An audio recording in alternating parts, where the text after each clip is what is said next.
Hello, everybody. This is the 23rd session of Communitas online activities. The initial focus of Communitas Izmir cooperation of independent performance and culture studies is to define an interdisciplinary and international common ground for cooperation in cultural management on an organizational, legal, and financial level based in Izmir. The project is realized under coordination of Açık Studio with the cooperation of Bence Riyefef Raum, Fatih Gençkal, High Open Space, Karantina Initiative, Nomad Mind Design and Art Practices Association, Sevcan Sönmez, and Tiyatro 4, with the solution partnership of İyi Advertisement and Production, and contributions from K2 Contemporary Art Center and Pure Space Initiative, and financial support of Spaces of Culture. Within this forum of the independence, we are together with Felix Burkle from Düsseldorf, Gabi Koch from Düsseldorf, Ioannou from Limassol, Raul Morena Supervia from Barcelona, Sybrig Dokter from Stockholm, Gizem Aksu from Istanbul, and Tijen from Ghent. Our title is The Vagabond and the Dispossessed in Culture and Arts, or Organization as Cooperation of Competitors, and I will be moderating the session. This is Şafak Ersözlü. And I will throw some questions around, and we will talk in a free way. So the questions are, can you introduce a little bit yourself and your practical background? What are the challenging situations which you are dealing with as an independent contemporary performing arts professional, and how are you dealing with them? Can you give some examples of cooperation platforms and common grounds in between the independent artists in your hometown? How is the situation within that frame? What would be your expectations from a cooperation platform, and what do you imagine when you say cooperation? How can we get over the insecurity in the scene and build stronger relationships in between the artists? So these will be our questions during the session, and I will point them one by one in time.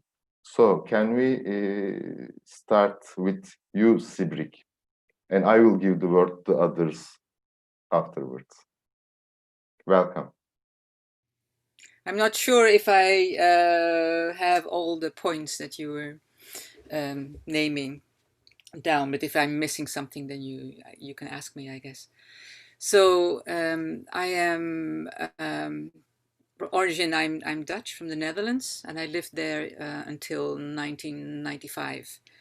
I am educated as a dancer, and at the moment I'm working as a performer, dancer, as a choreographer, and also as initiator and curator of projects, both in Sweden and internationally. And this last thing mainly happens within the organization that I have with my partner. We started it in 1997, and it's called Lava Dans Production. Lava Dance Production. So part of our work is in Sweden, and part of our work is internationally. And so I'm sort of moving, if I'm talking about me personally, I'm moving between contemporary dance, theater, and also touching on the visual arts. I am,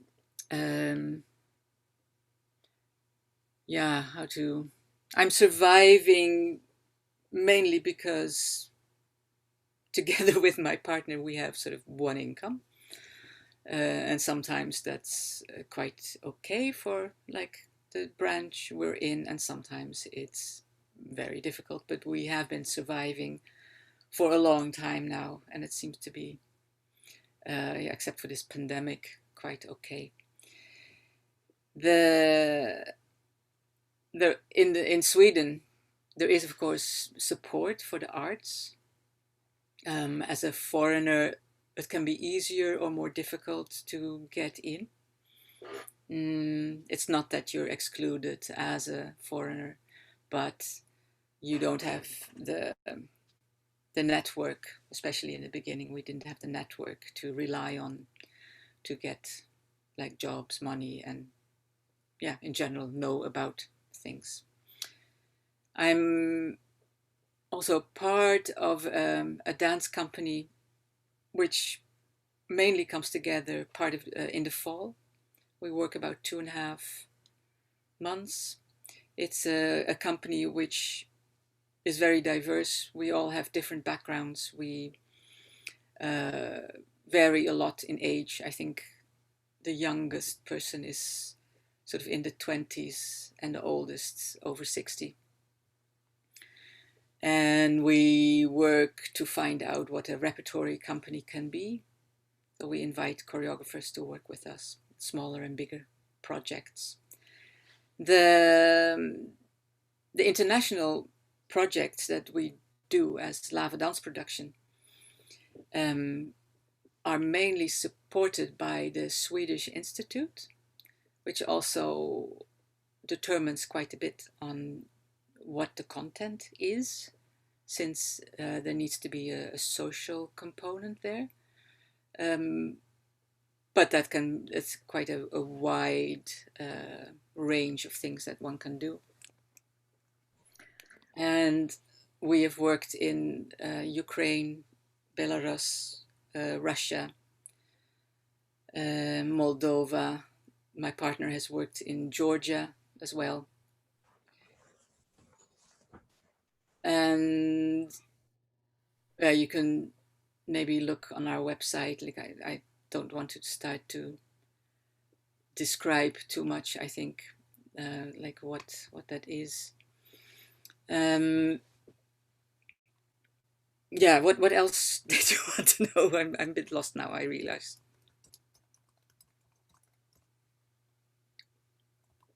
Thanks for the introduction. It's fine for now for us to know. So you are part of a company and you are making performing arts in Sweden. So there is an institute that is funding you somehow for the international projects, and it's nice to know that I knew you from your one project that was a solo, and you came in Açık Studio for making a residency for yourself for your project. So, Marios, can we know you, please? Yes. I unmuted you, so can we know you, please? Yes.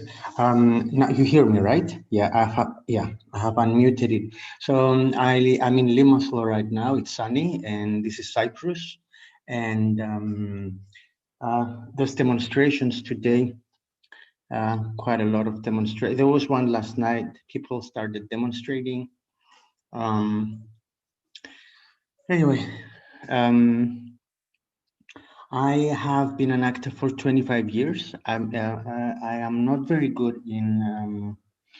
I graduated in '94, and I just wanted to be on stage, and I wanted to be an actor. And then, as the years were going by, I realized that, oops, I want to be independent too, to create stuff that inspire me, not work for organizations like the Theater Organization of Cyprus. And I want to do my own stuff and my ideas.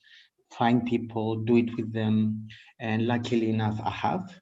And then I realized that, oops, I have to be a businessman too. I mean, I have to have this mind that knows how to find funding. And I come from an island where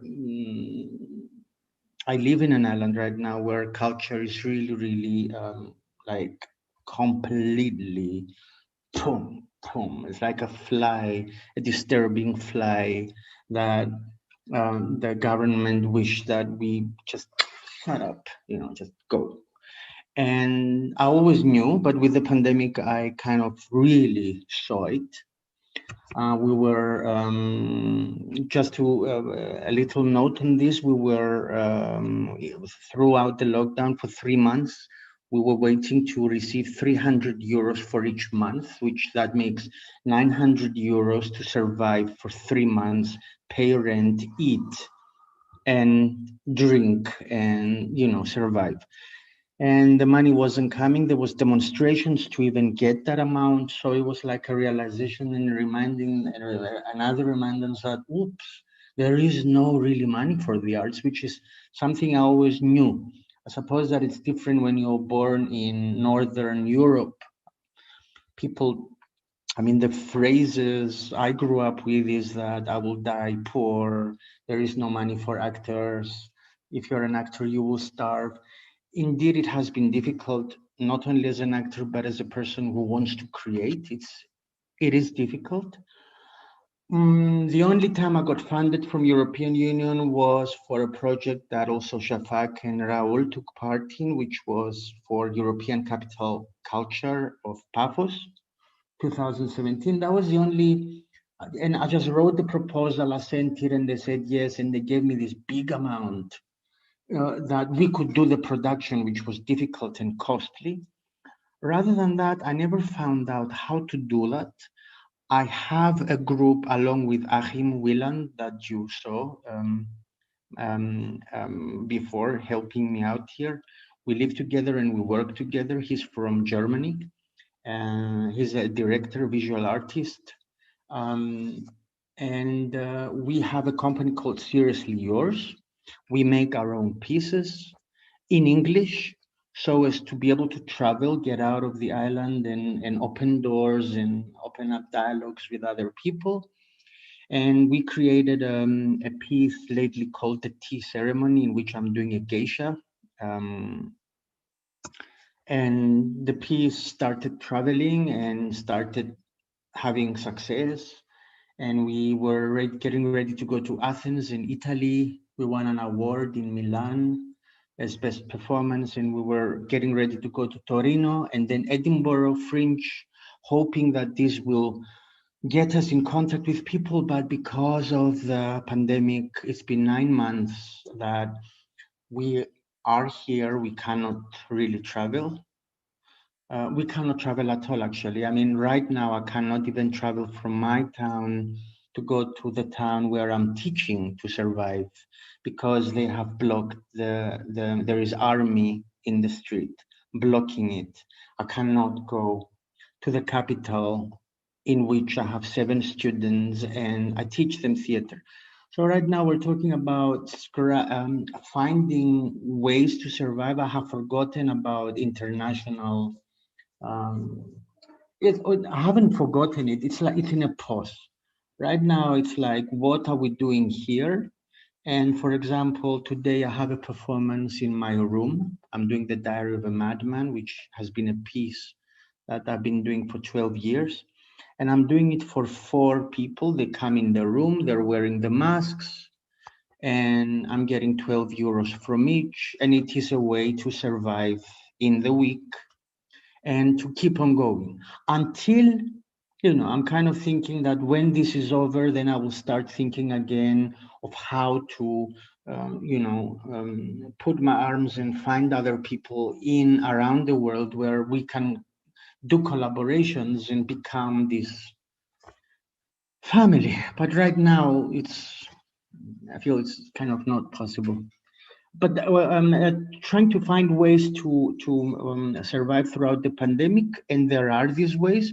I also did the tea ceremony online for one receiver at each time.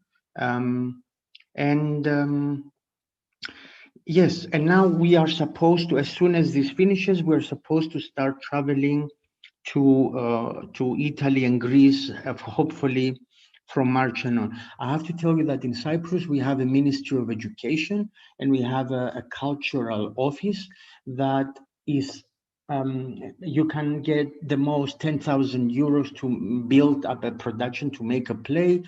So what we do is we write the description of what we want to do, proposal, and then if we get accepted, we do something. There is no funding to travel. There is perhaps a funding to bring someone to teach in Cyprus a workshop that you can get. For example, if one of you teaches something that like Buto dance or something, then we can offer him an amount and then he comes. This is a way to collaborate. there must be European funds somewhere, and I don't know. Right now, I know that there has been money coming to help us survive the pandemic, and this money I never saw. I mean, personally, I never got it. I got 900 euros for 3 months of not being allowed to do anything. That 900 euros as an artist. And those who don't have social insurance in my island, if you cannot prove that you were working, and we cannot really prove for teaching because we have very little students, we charge 60 euros per student. So if you don't have the social insurance, which is very expensive, you do not get any support. So my island, I don't think that there is much, it's a hard place for artists, but I know that there is countries that are even worse. So I cannot complain, I cannot complain. I hope I didn't talk much. That's me. Oh, Marios, thank you. You explained it very nice. You usually, I know that work through ticket sales and like the direct relationship with the audience and the workshop participants, but sometimes you also get some fundings. And during the pandemic, I knew that you were also making some online performances to people one by one and trying to go on working in this way. And now it's the same. Now we are allowed to come out of the house and we're allowed to have 6 visitors the most in the house. And because I have a small room, I decided to bring 4 people today. It's 12 euros a ticket with a glass of wine, and they will watch me and I'll do the Diary of a Madman. And it's a way to go on. Okay, thank you. And we will come back to this point soon. So I want to give the word to Yoshiko now.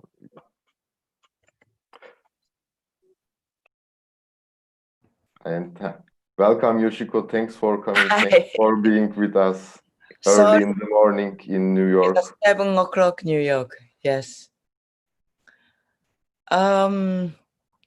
Yes, can we know you a little bit? Maybe we know already, but for the ones who don't know, can you please introduce yourself and about what you are doing a little bit, especially nowadays? My name is Yoshiko Chuma. Now where I am is 201 East 4th Street. In the middle of people called East Village. Actually, I have lived here since the 1980s, 1980. So kind of a quite interesting. 40 years I have been living East Village. I landed to New York, just to say, in 1977.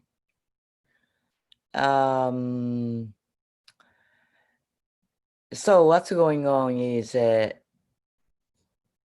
had a production with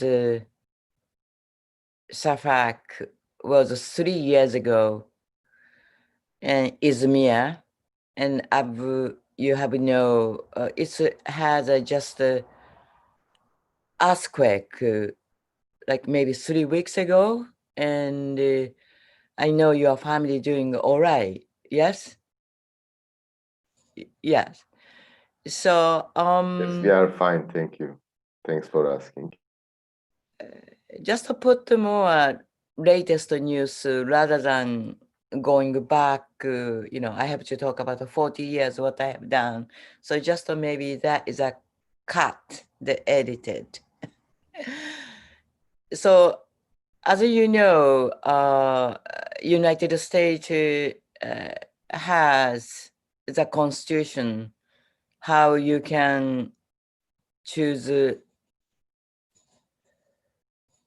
president. My experience of election of president is since, let's say, 1980. So I have known maybe, each 4 years, what they do. Just myself, I'm holding Japanese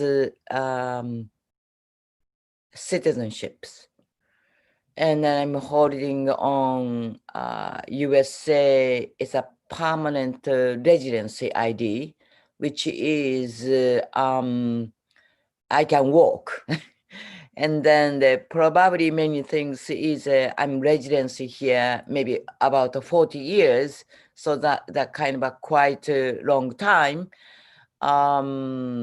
What is I have to not I don't have a compare with American citizenships people is I sometimes have to be very careful because my green card is weaker than something I do. If authority of the immigration will decide they don't want to me, probably they have kind of a power of something. But I mean, any one of your country has that kind of a negotiation, a conflict. So I don't have a right to vote over the 40 years. Election of the United States, we have known already last 1 year or maybe, even 2 years. So it was a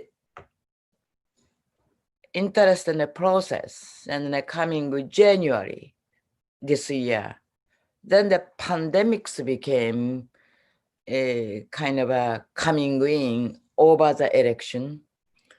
And then May, I think that's a May, yes, May, Black Lives Matter came in. So now, third wave of pandemics and high rate. United States is a very high rate. So then over the election of now 2 weeks after the election. So basically, which I like to say to you is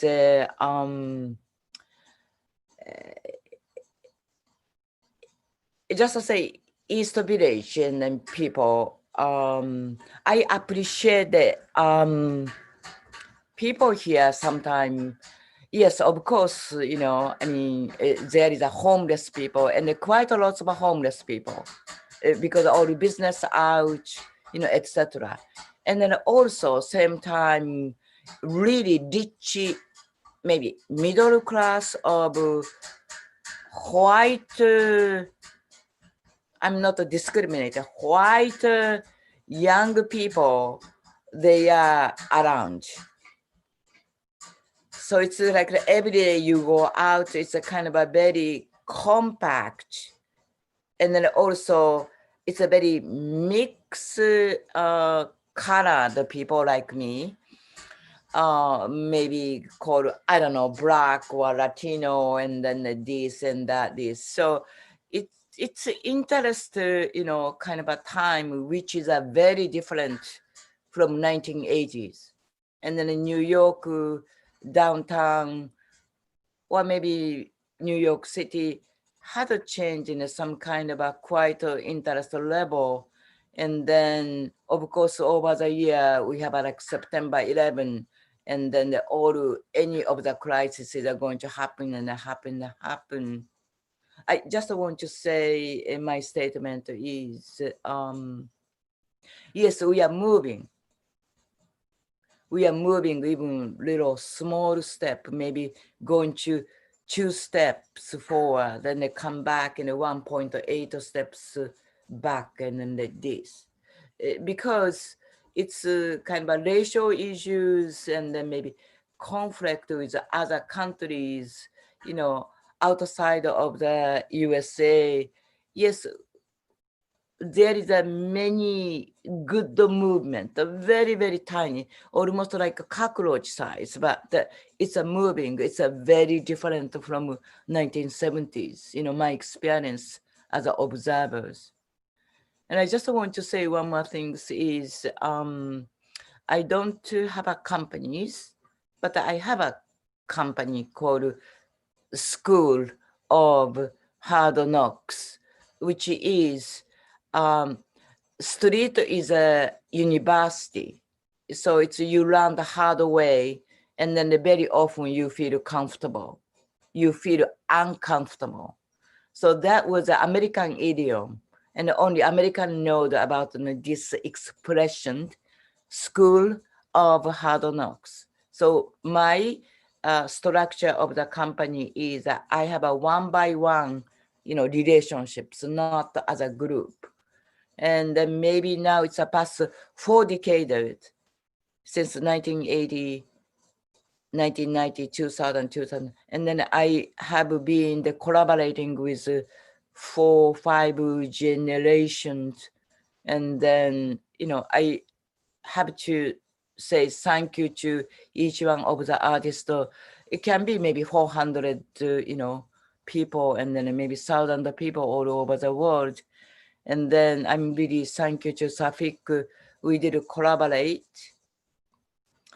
And then I come from New York. And then he really say, Izmir in the Turkey is a permanent vacation land. It was a very beautiful, kind of against what's going on, the politics, to go to Turkey. And I come from New York, Manhattan. I had a very interesting time, and then just my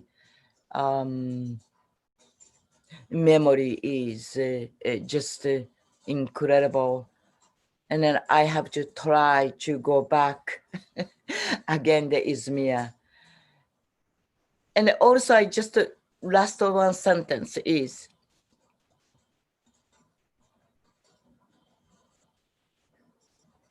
I don't need to spend time with how America, New York state of funding. But USA is nothing there, because all the money going to the to business or military band. So it's very difficult to describe from USA to go to East Europe, and then yes. And then the other hand is a kind of a tipping utopia. I do not want to peer about because I live in New York, and then it's a USA and New York theaters. That is just all the tipping utopia. Now over the pandemics, kind of remote, its world is more connected. It really doesn't really matter where we are, each one by one. Thank you, Yoshiko. Actually, the name of your company is really explaining what is being Vagabond in the independent art scene. So the School of Hard Knocks is really super poetic American idiom, I think. It is so nice that I learned it from you. So it is like a motto. And so you also mentioned a little bit about it. So being open to the possibilities, like you came to Izmir via a Facebook text from me to you. So it is also explaining what is School of Hard Knocks, that you came here just by a Facebook message. And so now you are remembering it and mentioning about it, that it is like a permanent vacation land against the political structure in the Turkey. Yes, thanks for being that much open. And you also, I know that everything is not perfect in USA, like in the art scene. You are also making something like kind of crowdfunding, huh? To support your work, like, no? You even do not do that, right? Okay. Funding is now maybe we have done so much. But not anymore. I just stop everything the last 4 years. So that's for the reason I went to I went to your house, of course, but I went to Izmir is just by myself. So it's nothing really connected with, when come down,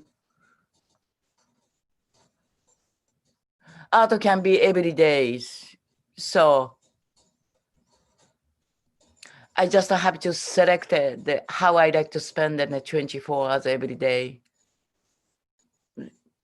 And then people need to fundraising, but I finished 4 years ago. I have to go to survive. Of course, $100 doesn't mean a lot for some people, $100 euro, but ever. So always somebody asks to me, I say yes, yes, yes, yes. And there is yes or no, I cannot do it, or yes. So there is no negotiations.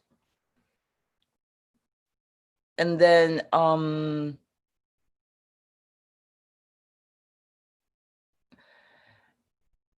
I have a very few people, they die by hunger. Or maybe some few people, they are killed. So, I'm kind of a healthy, I eat, but I can keep on the art. Yes. We also have an idiom in Turkish that nobody dies by hunger. But people die by hunger, but it is not so common, actually. Yes, can we go on with you, Tijen, please? Thanks for being with us. Hi, hello. Thank you for having me, for inviting me. So for those of you who don't know me, I'm Tijen Lawton. And just to make a link with Shafak, just to say how I know Shafak. I had the privilege in 2014-15 to be in Turkey at the Mimar Sinan Fine Arts University, also together with Gizem as well. So I also know Gizem through that situation. I was teaching and I also made a creation.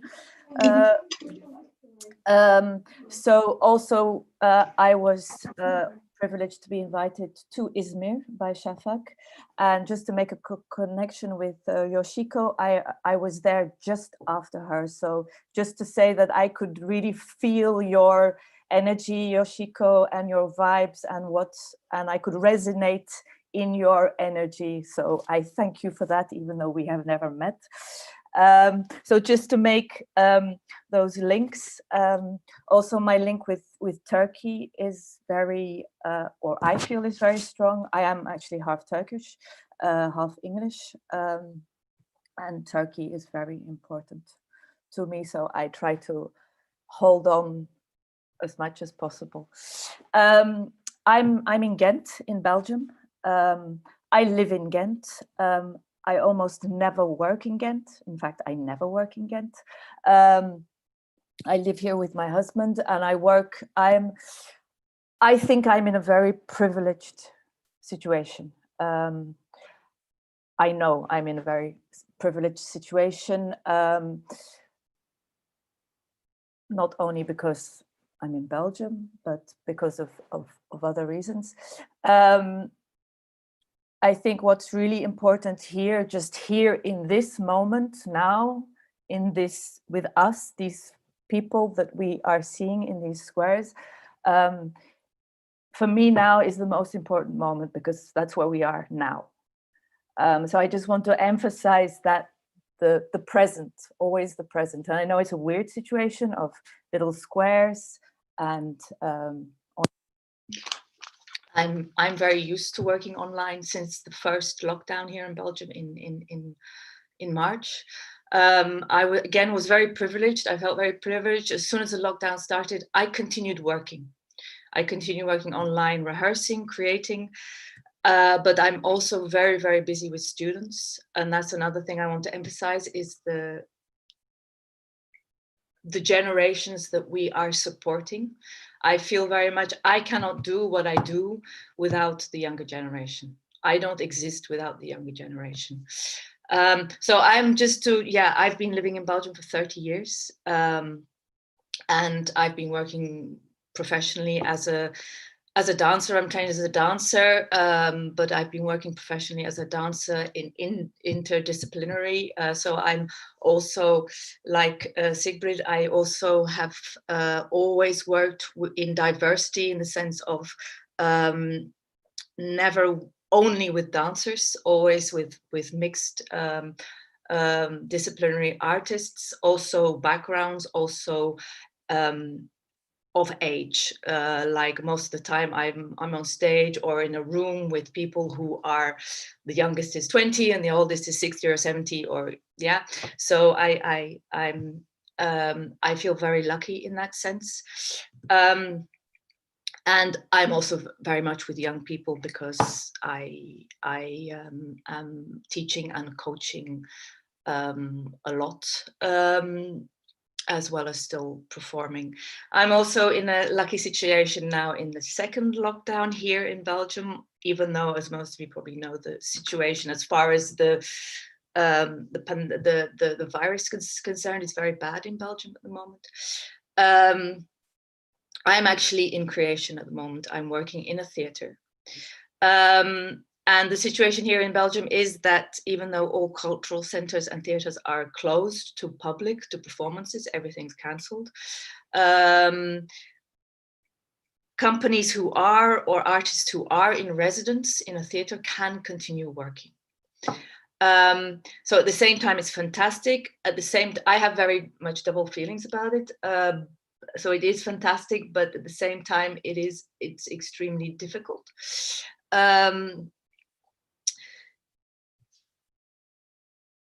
So as I don't have a company, I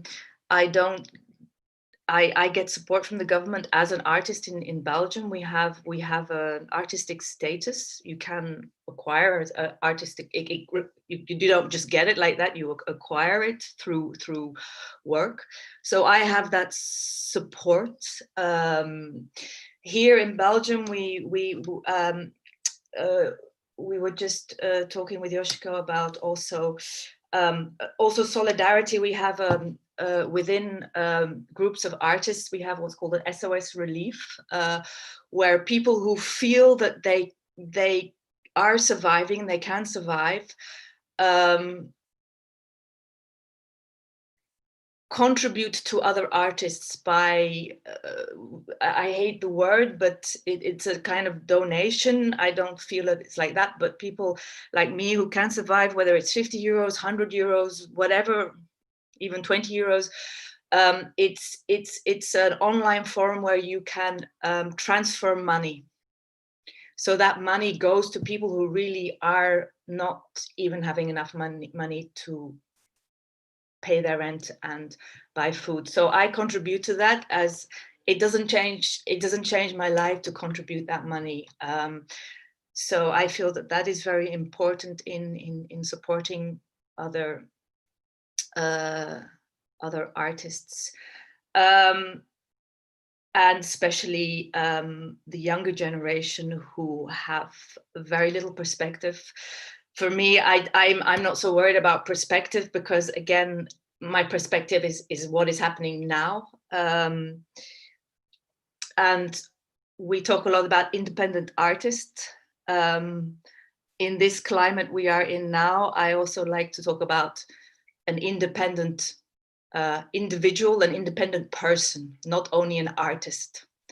So I think it's not only about the independent artists and the challenges, but also an independent person, human.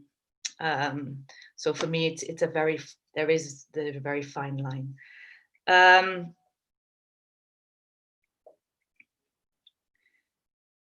So yeah, I think solidarity is very important in all forms, and to keep in connection with people. I've worked a lot with companies. I spent 15 years with one company here in Belgium, Neat Company. So that was very much a structure, but within that structure, I felt very independent. And now I do work with different companies. I teach a lot, but I also work very closely with an association, a platform in Antwerp called Kunstzed, and it's an organization that is working with diversity within our sector and society, and bridging gaps, building bridges between what we call newcomers, whether they're people just arriving from whatever context, whether they're independent people, whether they're refugees, professional artists from countries with a lot of difficulties from whatever level. So and a lot of them are artists or professional artists from where they're coming from, and we create performance with them, we rehearse with them, we coach with them, and we guide them into within the professional world here in Belgium. So I'm very much closely associated with that team as a team member, and a team member of 2 universities also here in Belgium, in Antwerp and in Brussels.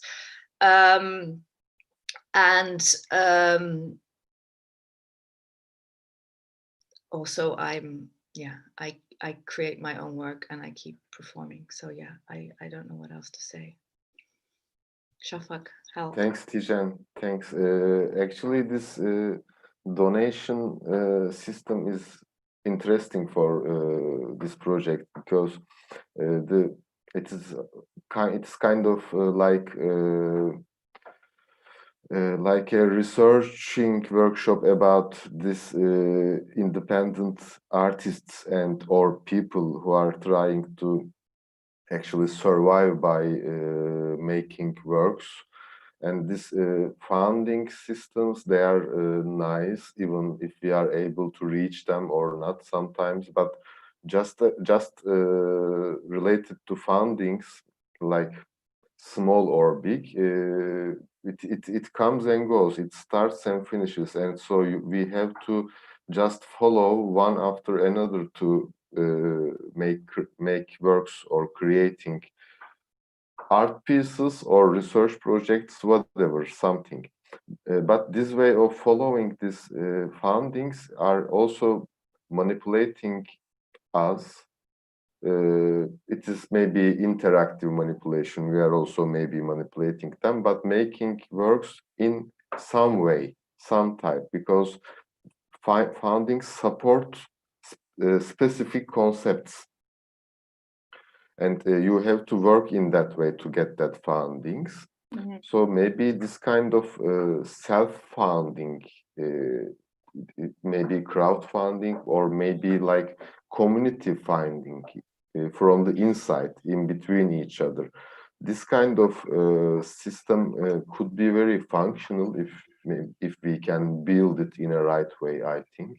So it is also inspiring contribution. Yes.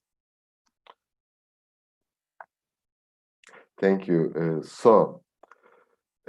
Eva arrived. Welcome, Eva. Can you hear me? So maybe Eva don't hear me now.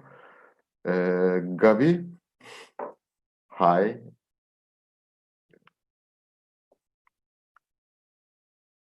Yes, I am unmuting you. Yes.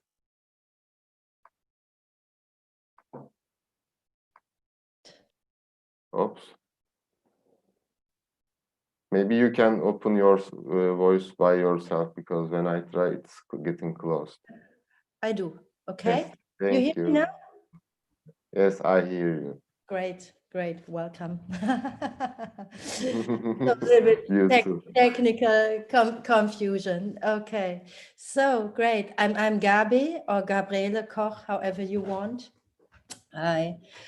I'm actually, I have to correct you a little bit, Shafak. I'm not from Düsseldorf. I'm from Wuppertal. But it's very close by. Since I met you in Düsseldorf, I coded you that you are from Yeah, you Düsseldorf. connected. And also it's right, because I do a lot of things with people from Düsseldorf. So about me, from my roots, I'm a gymnast, and I did like all the different dance trainings, from ballet to modern, and then decided to go into the contemporary crazy stuff, whatever. And I'm not in a real company. I'm kind of right now, after working 6 years together with a friend, we found a name which is called the CIE, the crack in everything, which maybe is from a song, and it means like the crack in everything, where the light shines through. It wants to show also the not perfect, the broken things in life. So that's the thing. And I was there last year with you, and I was very happy to be with Felix also, to work there in my specific issue, which is like kind of performing in outside in specific surroundings, in the earth, in the nature, but also in the city. So that's kind of the things where's my interest in. And I was very lucky in these times. I could do a performance this year. I was lucky. I applied for money last year, and I could do a series of site-specific performance in spaces, also like ugly spaces,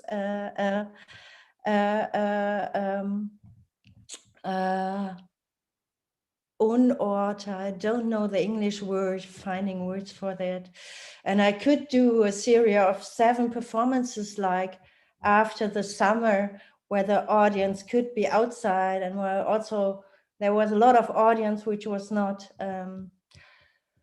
usually watching dance performances. And that was very amazing and fantastic for me. It was like, by example, on a parkour park, where the kids were kind of also participating with this. So this is a thing I love to do about me. And the other thing is also, like some other of you, I like to work interdisciplinary, or with different backgrounds and ages. Like these last performance, I have musicians, I have circus artists, I have someone who comes more from acting, and someone who comes more from improvisation, some more from dance techniques. And so we come together and find our way to feed each other, something like this. And also this is my way of connecting with people. It's mainly by chance. It's like it's happening that the same interest I meet people with the same interest, and it feels like, oh, well, that's maybe we come from a different corner, but we have the same interest and we try to find where we can put it together. Yes, this, and that's about now. That's about connecting a bit, but there's for sure lots more about connect. Like we met, like you heard that I do something in the woods, and then you invited me. We met and you invited me, and this is like my life kind of goes like, oh, where there's a door opening, and I see that it's luckily since a few years it's a bit growing so that I can kind of survive from it with it as a single mother, which I am also. This is also important, huh? Being a single mother. It's a huge thing, and it's kind of like, I feel like this is also connecting to the thing I feel partly right now. It's like I feel in a cage and I can't move like as freely. I'm such a contact person. I do a lot of contact improvisation, touching people, moving, and this is also feeding me. And then I feel right now, since November, I should stop my classes again. And I could have classes before, and I had one class where the people needed to hold each other and then sneak out and then grab each other and find of moving in that, and these being holded could free up other parts. And so I think about what I try right now is to, in this cage, to find the parts where I can move freely.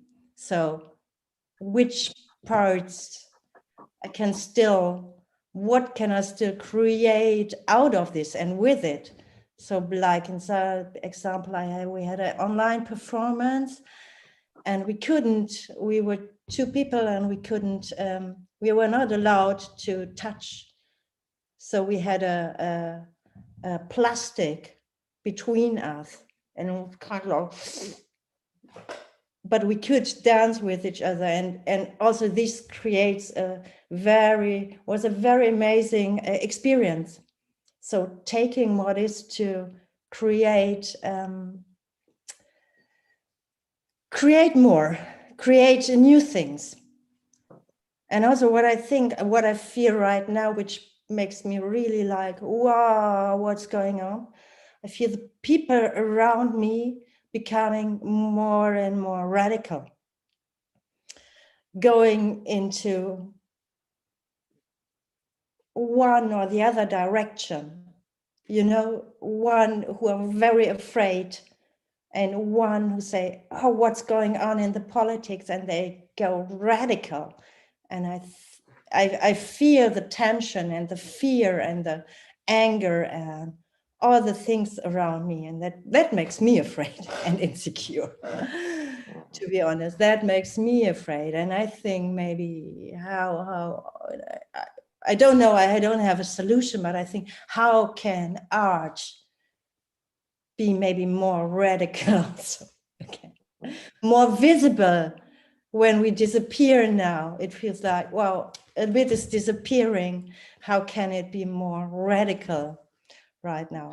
I'm very lucky because I can continue a few things, like I can continue to rehearse, I can continue to teach the acting students because it's an official school, and I could until October do my classes, and where some things dropping, but also I enjoy taking the time where I'm trapped to think about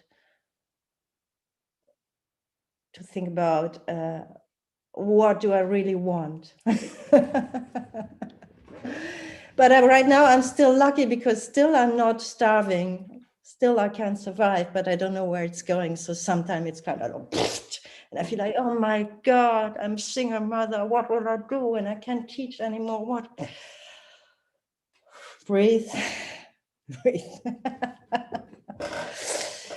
yeah, that's a bit about me. Yeah. Thank you, Gabi. Thank you. Gizem,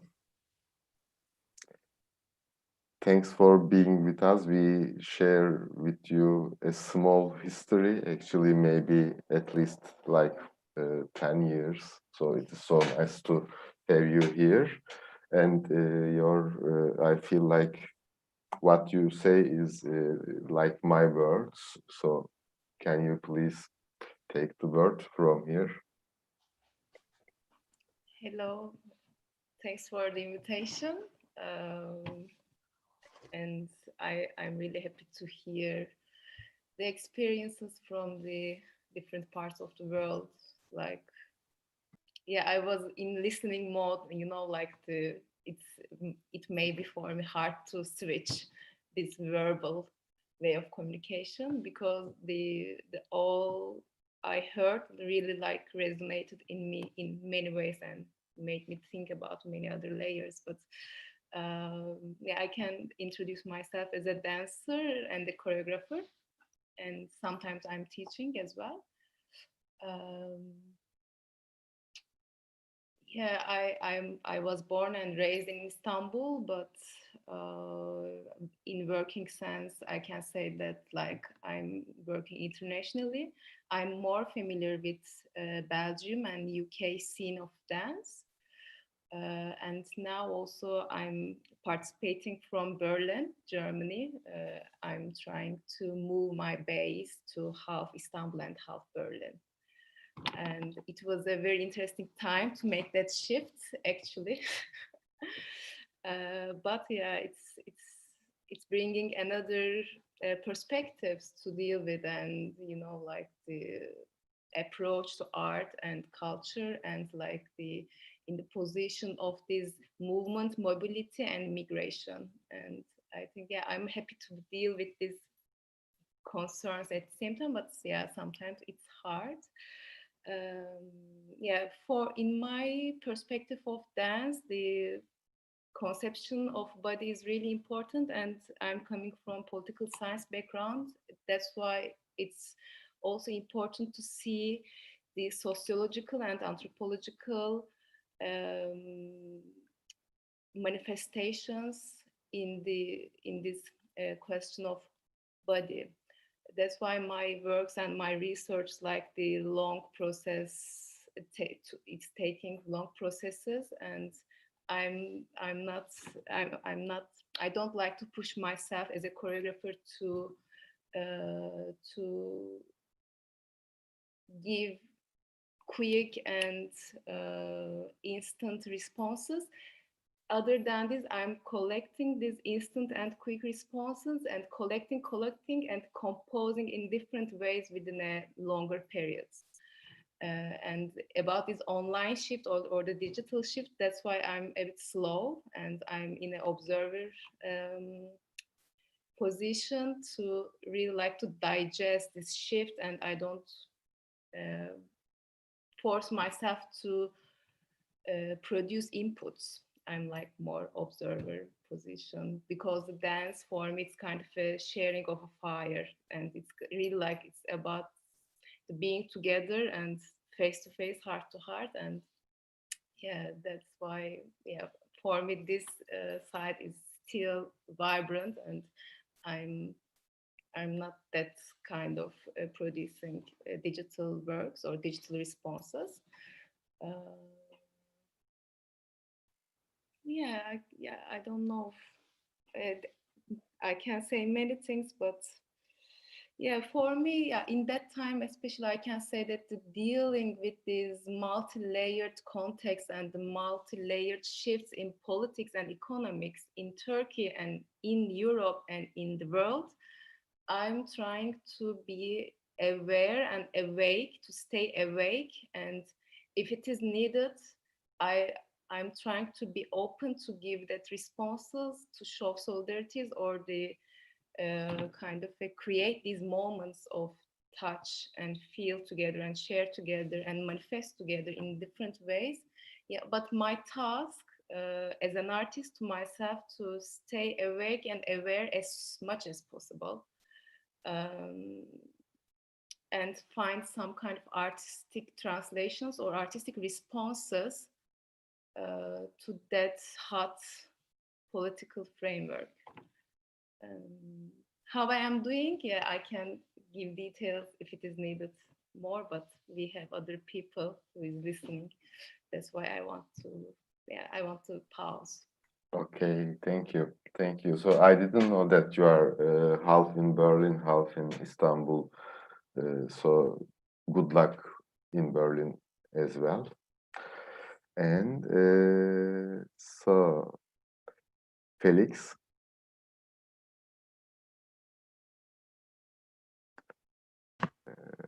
Yeah. So thanks for coming just after getting out from the hospital. And so how is your knee, and how is the independent art scene? Well, I mean, in a way, my knee is interfering with the my work situation as an independent choreographer, obviously. But well, surgery went well. It happened. I got repaired. I need to make my rehab, and I try to find a way to still make my creation at the same time as a choreographer or artistic director of the process. So this will be challenging, but I'm looking forward. About me, I'm originally I'm a juggler. So I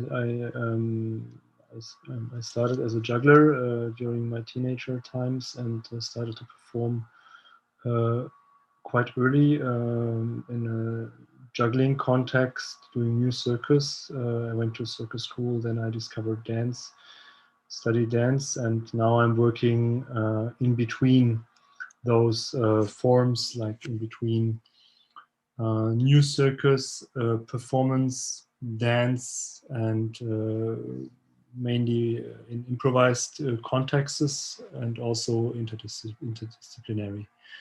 So Shafak and I, we basically I met Shafak because he wrote me a message, and he asked me if I was not interested to come to Izmir, or better said to Urla, to the woods, and to make a project there. So, and also coming to the topic of this meeting today, basically there was a person of an association, Stefan Schwarz from Tanzhaus Tanzhaus NRW in Düsseldorf, who basically linked the two of us up. And I think those moments of encounters and of those linking moments, for me, they have been very important on my path as an, let's say, arts vagabond or vagabond in life, because it's always important, like who you meet, under which circumstances, and what happens then out of this. So that's at least how I experience it, that there are always key moments when you meet a certain person, and a certain contact is being created, and then something can happen out of this if you dare to go for it, even if it's an unknown territory. But for me, very often those unknown territories, or the courage to actually, sometimes without knowing a lot about it, to say yes and to go for it. Very often I made the experience that out of this something very beautiful can come out. And so last summer I then went to Urla and spent there like about 10 working days, and I created based on a work that I did before called the Wood Project. I created a piece then with Turkish performers, with 2 men and 2 women, that was performed outside in the Urla Nefes Alan. Yes. So for me, being on the go or like traveling, meeting different artists, different persons from different geographical, cultural, social, political contexts, it's a strong source, and it's for my work, because always through those encounters and through the new environments, for me, that's where something new happens. So, and of course, it's always, and this is happening on an individual level, like from person to person, like, and that's basically where you experience, or where I experience, where I make the experience in the direct encounter. But of course, also very often there are like somehow associations or funding bodies or networks which are which very often play an important role in making this possible. So and therefore yeah, it's sometimes it's quite difficult to get a foot into a network, or but with doing, I mean, of course, you also can just by your own. You could, I mean, I could decide to go to the Turkish mountains by myself as a tourist, and then but then I will not meet the Turkish artist there. So necessarily, maybe I will meet a shepherd, and then something else could come out of it. But of course, like I think the connection to an association or to a funding body very often helps us to then really make things possible. And also, I see a difference in the working situation I'm having here in Germany. I'm based in Düsseldorf as an artist. So in North Rhine-Westphalia, which actually offers quite good, I mean, compared with many other areas, it offers quite good working, or let's say funding possibilities. And very often in international contexts, I then experience that the support that my colleagues receive in other places, it's much less, and it's very often there's a very big difference of standards. But of course, also this difference in standards is also related to the cost of living that we are facing in our environment. So I experience the same then if I collaborate with artists in Scandinavia, for example, because there also the funding bodies, they usually tend to give more support, but also the cost of living it's quite higher. So I just want to point out that for me, it's a very important source of inspiration to have to be a vagabond as a part of my artistic identity. Yeah, this I can say. It's essential, and that's what's enriching me always. And if I don't do it enough, I'm losing something. Yeah. And then of course, yeah, maybe one more thought, that also for me it's also important to work locally. So not only for myself, but also in the context of creating networks between colleagues, between different choreographers, theater directors. So for me, the work for an association called Freie Szene Düsseldorf has been also very important, because there it was kind of a lobby group that formed itself in order to make the support mechanisms to make them better on a local level. Yeah. So far. Thank you, Felix. Yes, what brings us together all is, I think, like being open to this unknown territory. Since I was since I left Istanbul and I was working in a institutional theater in Istanbul, and when I left that institute, we started to make these projects, and actually it is such a big pleasure to know all of you via these projects. And Raul, we don't see you, but thank God we can hear you. So can you please take this from here? Raul is participating from Barcelona, and please correct me if I'm wrong. All right, now you can hear me? Yes. All right. Good morning. Well, thank you very much. Thank you very much for this invitation and this beautiful morning meeting, traveling through your beautiful minds and your beautiful experiences all around the world. I'm very, very sorry because I didn't speak English for about maybe 2 years, but I think it's a bit rotten, but I will do my best. Personally, to be a vagabond, well, I think that we should be artistically like a vagabonds, because our personal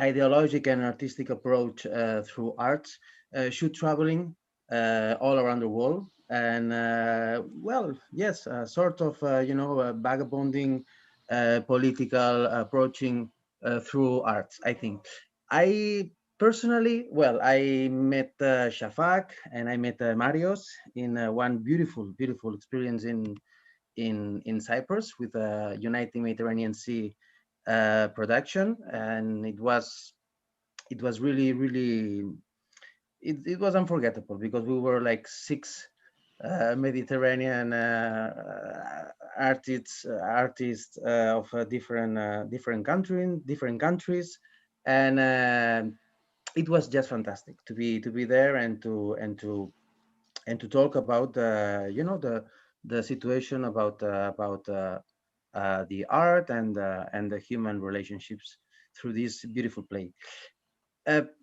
Personally, well, I start performing with my family. I came from a family artist, and Felix, you are okay with your leg? Is nice. Yeah. Yes, I'm having All right. this. All right. I'm fucked up, but it's okay.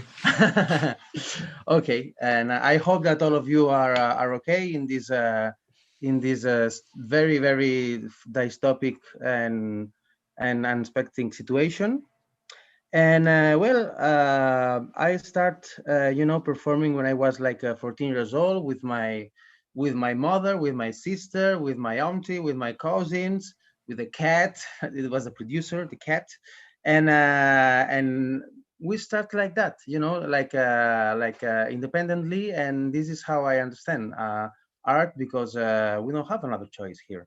I work also in movies, in television, and in Italy, in Italian, in Greece, but I work also in Athens 2 years, like a volunteer, doing theater and cinema with people from Palestine, Kurdistan, like refugees, and it was so nice. It was so nice because without the money and just doing art, not trying to be too much sentimental, or not trying to be like oh, poor people, come on, tell me your story, come on, I want to hear your no, just doing art with that beautiful people.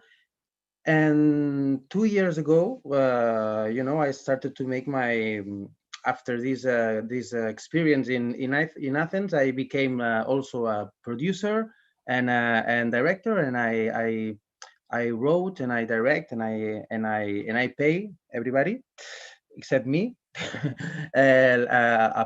you know, I made a play. It was, you know, 2 years of hard working, but with the lockdown, you know, it was impossible to go ahead in Catalonia, and in Barcelona, all the theaters, like in the rest of the world, were closed.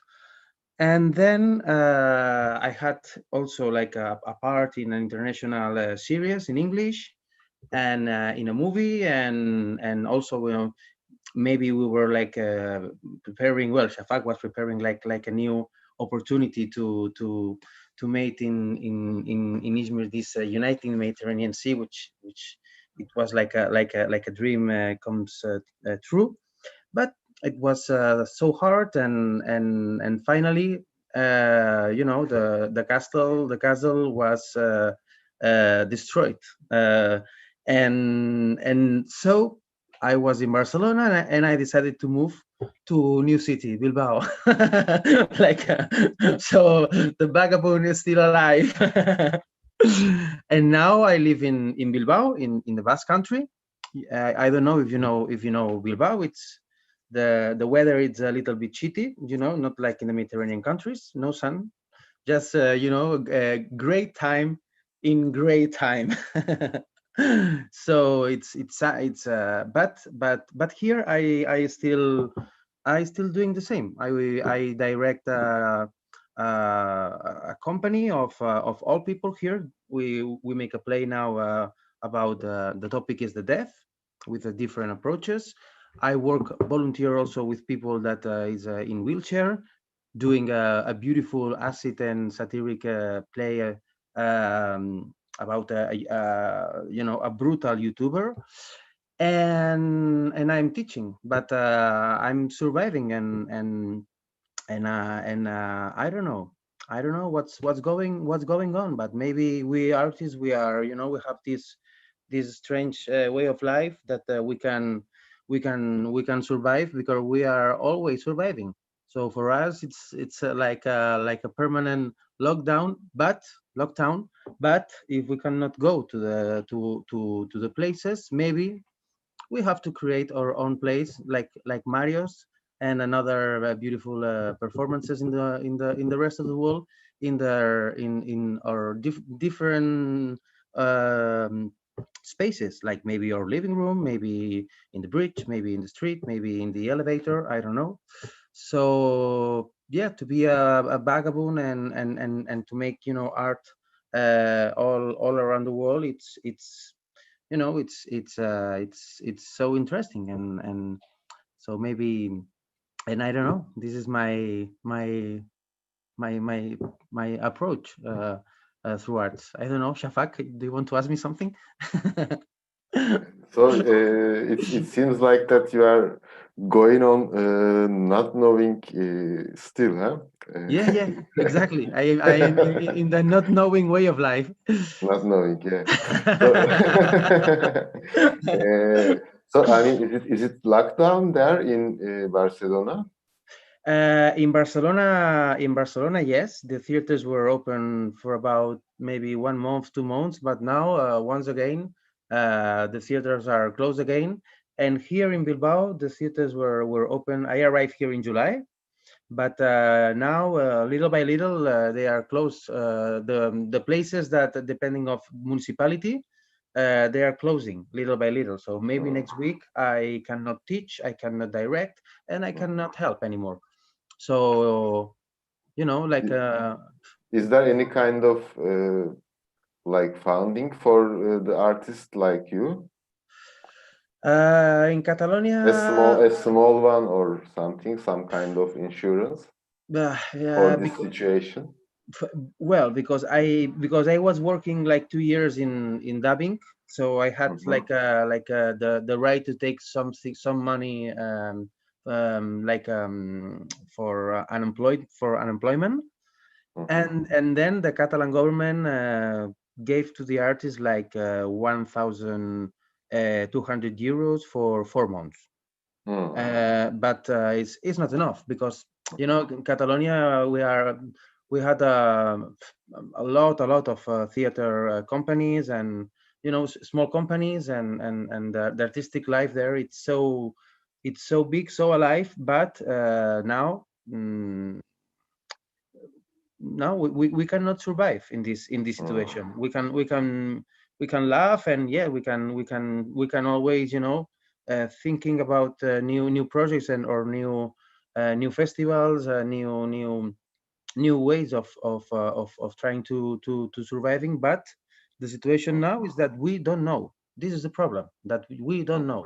We don't have like a date, or we don't have we don't have like a real solutions. It's a little bit unorganized. It's organized but unorganized, you know. So I don't know if in the rest of the countries maybe you are more lucky, or maybe you have like more helping, more money from the government. But to be honest, now the productions are stopped again, and the people, it's losing it's losing money, it's losing faith, it's losing everything. But we have to keep on working, we have to keep on doing projects, and we have to keep on living. This is this is the only way. Yeah, for example, in Turkey, this some private theaters, but theaters who has paying taxes, who are selling tickets, like not independents like us, but independent theaters, they have, for example, scene and stage and studio, etc. They established a cooperative, and they are trying to change the law about taxes, about them, this social insurance stuff, this official stuff. They are trying to change it. I don't know if they can or not. We will see. So this kind of tryouts are happening in Turkey, for example, in some part of the scene. Do you have this kind of tryouts in your place? No, because here it's like one of us fights alone. And this is the problem, because every theater wants to survive, every artist wants to survive. We have like a syndicate here in Catalonia, and also in Spain, but we really don't work together, trying to find, you know, like a real solutions. And this is a problem. It's like we don't have like unity we are the sort of society with like anarchists, you know. And it's hard to find solutions. But I think that this is a way. Why not? I mean, because in the lockdown, everybody was talking about, oh my God, we are in home, how important is art, we need art, we need to play, we need music, please, art, it's you know, it's part of our life, don't leave us, please. And then the culture, we are in the bottom, at least in Barcelona.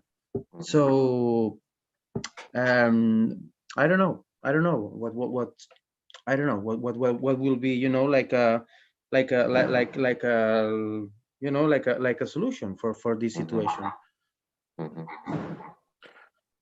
And thank you, Raul. Gizem, I think you want to add something. Yes. No, it's yeah. Hello. So I think it is really important to add about this collective labor against the government to have some rights. I don't know in any other European country or any other states in the world actually.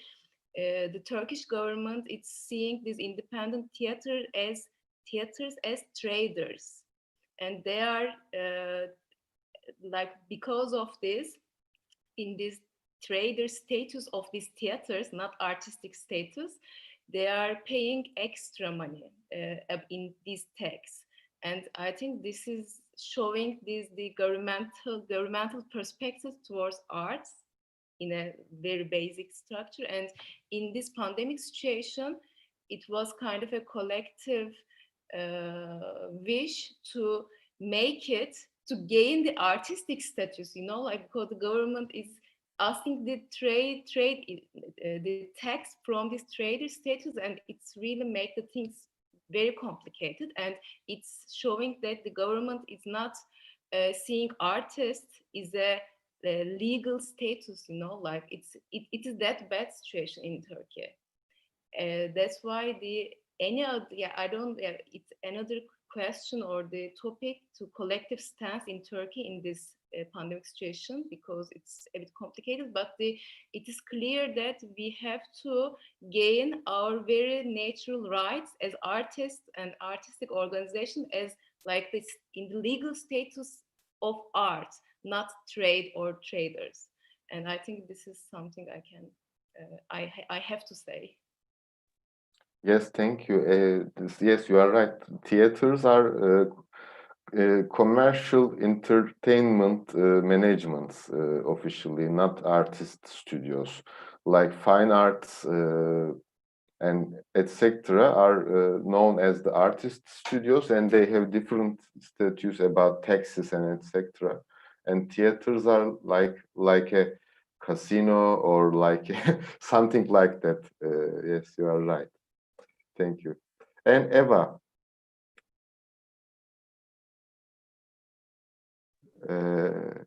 Hi. welcome. Thanks for coming. It's so nice to see you after all. And you look like you are talking from a Turkish house, like like the sofa you are sitting on. It looks like it's from my grandmother's house. Yes, this is the very Turkish sofa in the Polish castle. Hello, everyone. I'm really happy that we can meet today, because just like an hour ago, we had a walk through the park in this Polish castle, which is I should introduce that Eva is okay. coming together with us from Gorzanow Castle Foundation, Poland. Yes, and this place, you see only the sofa, but there is like huge castle with like around, I don't know, 50 rooms, which are being renovated for the last 5-6 years. And we met with Shafak and few other artists, a fantastic team from Turkey and from Wrocław also. And we created a theater site-specific performance here, which is amazing. And even now, the time is, unsure, and we have to adapt to the new circumstances. It's very vivid space for artists and for cultural people, but also for people who want to support the creative collective movement. I'm thinking how to describe it, because it really changed a little bit for the last half a year. I actually, when we met with Shafak here, I was working for the castle, but then I moved to the Wrocław Opera, and I worked like full-time job in a serious institution for 2 years, and I understood that this is not for me, and I want to come back to the independent art scene, even it was very unsure. And after taking this decision, a few months after, we had this pandemic shock, and I was totally without like anything. It was really hard the springtime, and I thought it's whether a very bad decision that I left the stable job and the stable institution, or it's gonna be very good decision, because art, which I believe brings people together, will really bring people together and will build something. So during the first isolation time in the spring 2020, I actually collect people around the project Home Beyond the Borders, which is going to be premiered here in the castle this spring. And it's built about this around this idea of home and connecting people from many countries and many cultures. As in the castle, we already started this idea to connect people from different nations and religions, which in Poland has this additional aspect of, you know, we are kind of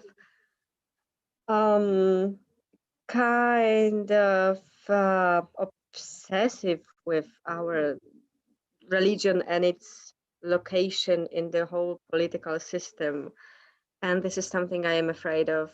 And it's turning into some weird totalitarian shape, which I feel pity, because I would love to keep in religion and spiritual world something that brings us together and builds faith.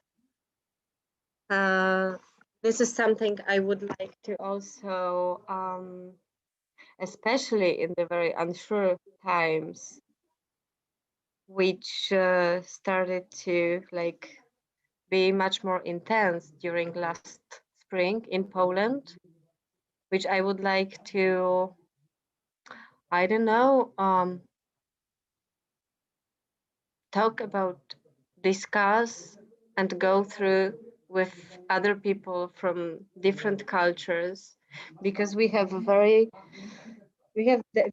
diverse experience of our cultures and our roots, which I believe gives us possibility to look on making art, but also to look at our lives from different perspectives. And this, I think, is very precious. And I would like people to join this project, because it's going to be, the idea is that it is beyond the borders, but also our inner borders of our, you know, these stereotypes that we live in, and borders of our minds, basically. But this is about a project that I would love to invite you to to take part somehow. But also this place where I am in now is very open for artists as a residency place, and it's huge. So due to the limitations with, you know, like moving, but also with the distancing people, it gives some, here it has some special values with a really big space. So we could do some events in the summertime, and springtime not, because it was lockdown, but the summertime, because it's a one big courtyard, another big courtyard. So for dancers, singers, performers, even we couldn't gather in a theater houses, like, yeah, or like smaller spaces. We could use this space, which is really huge, and the park is like, you know, you are on the fresh air, it's kind of safe. So this is something, yeah, I would like to invite you whenever you feel like you want to do something, whether with Polish artists here, or you want to bring some idea here and stay and work. We are very open, and this is why this place, what this place is made for. It's culture for people. Yeah, that's it. Thank you, Eva. Yes, it is really very beautiful place. So anybody who are interested in can see maybe our video which we made together, palimpsests of space reconstruction. Yeah. So it is also in YouTube, and you can also reach by açıkstudio.com. So it is nice to know that we have another home beyond the borders there in Poland as well. Yes, you do. Thanks for invitation. So, Shall I send the video yes, back or you? yes, you can send it, and so I can ask if you want to add anything, Sybrig. Would you like to add anything? I will give the word to everybody once more to additional thoughts. No, at the moment I don't have any additional thoughts. No. All right. Yoshiko?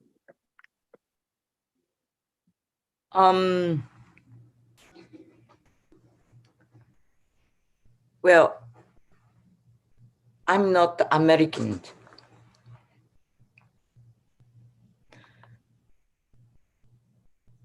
It is interest enough some my observing being New York City's. It's a life could be very hard here.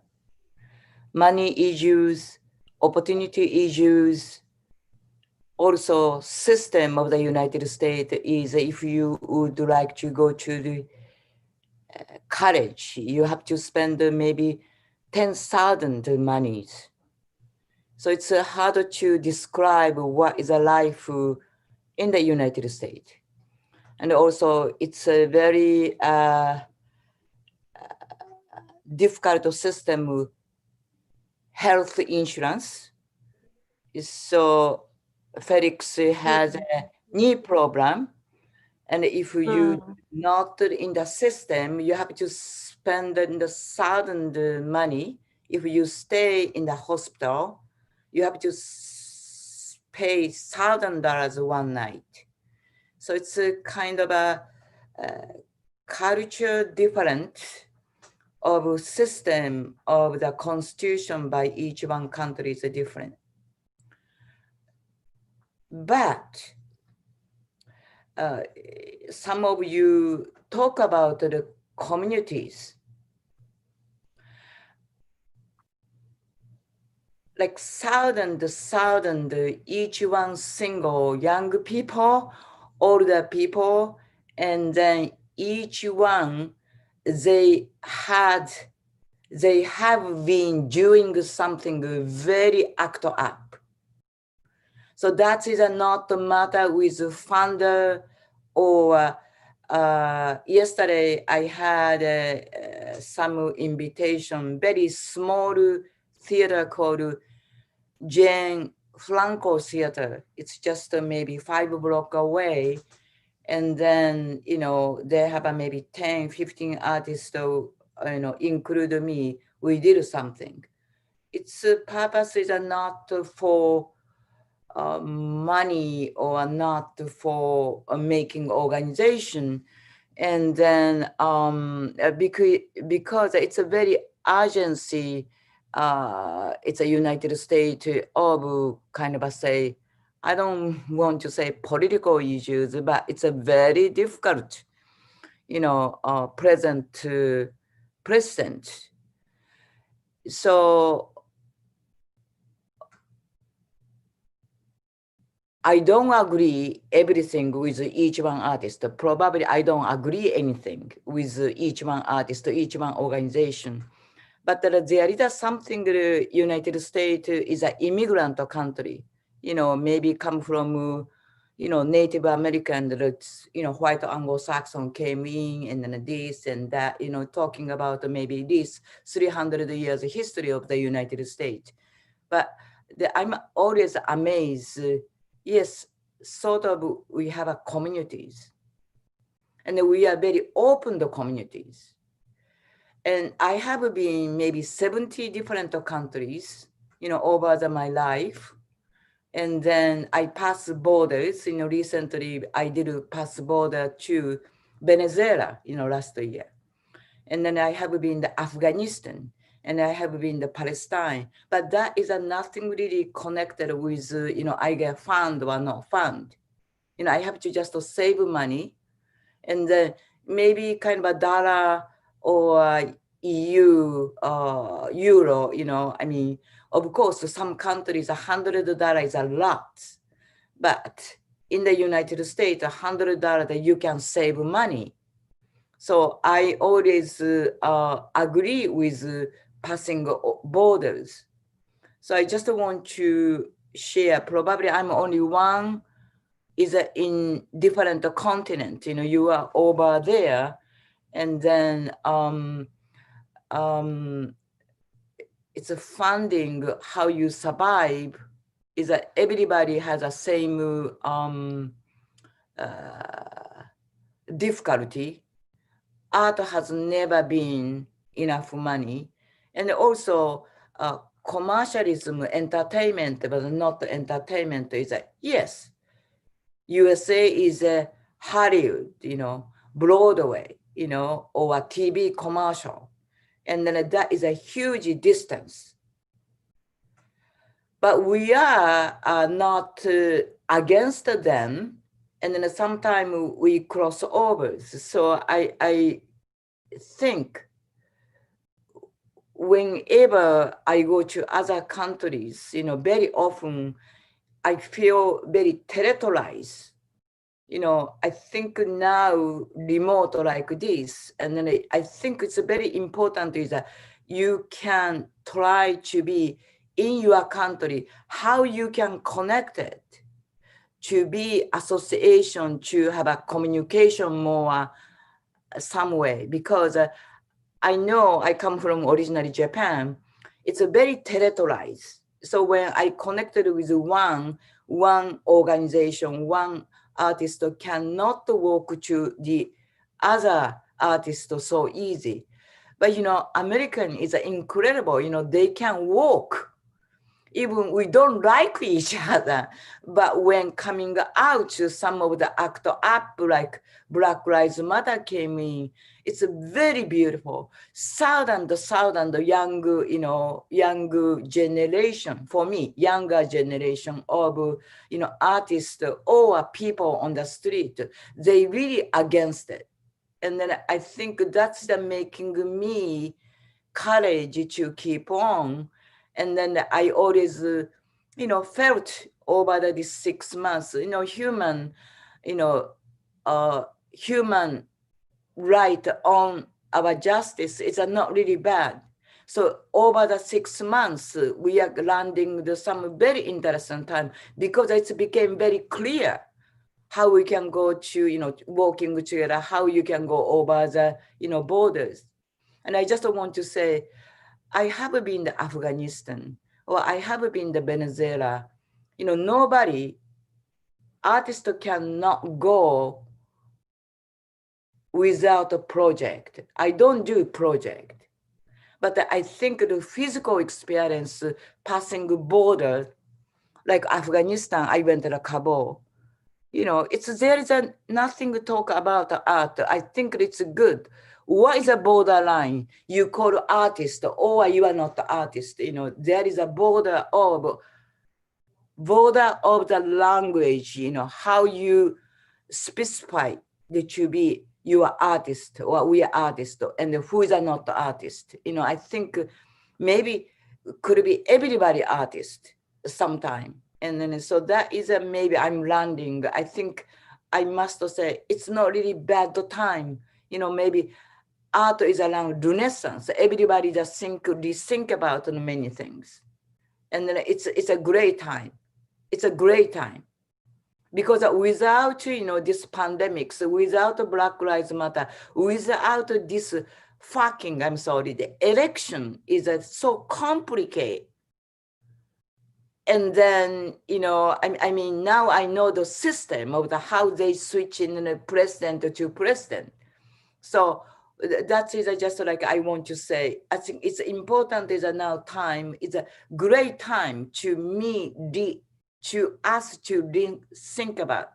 And then the New York, we all connect to each other. We are very open to go to put together. We talk, we help each other. So that is a most, you know, kind of a interest, you know, American mind. I'm not really American, but I think amazed they do. the young generation, they do something on the street, they do something, they do really act up now. And that is a new phenomenon. So that's it. I just want to say from the other continent. And then I come from originally Japan a long time ago, but I don't really care I come from Japan or not. I usually don't like that country. You know, it's so horrible. They have many brains, a brainwash. Even they don't talk about the political issues. You know, I don't want to shoot all artists in Japan, you know. So I'm just saying, I'm probably much older than you. You don't need to ask me my age, but I think art is a not really bad stage. It's always with, you know, difficult time, art can come out no more. So that is, I believe.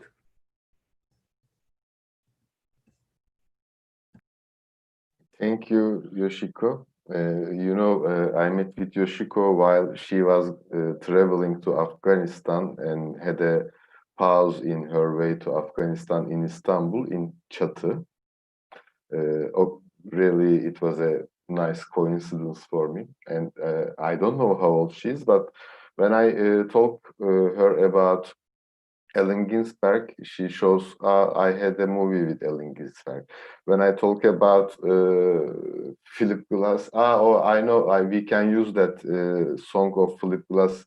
He gave me personal permission, etc. She's a super interesting person in this way. Okay, so Tijen, would you like to add anything? Unmute, yeah. Yeah, wow.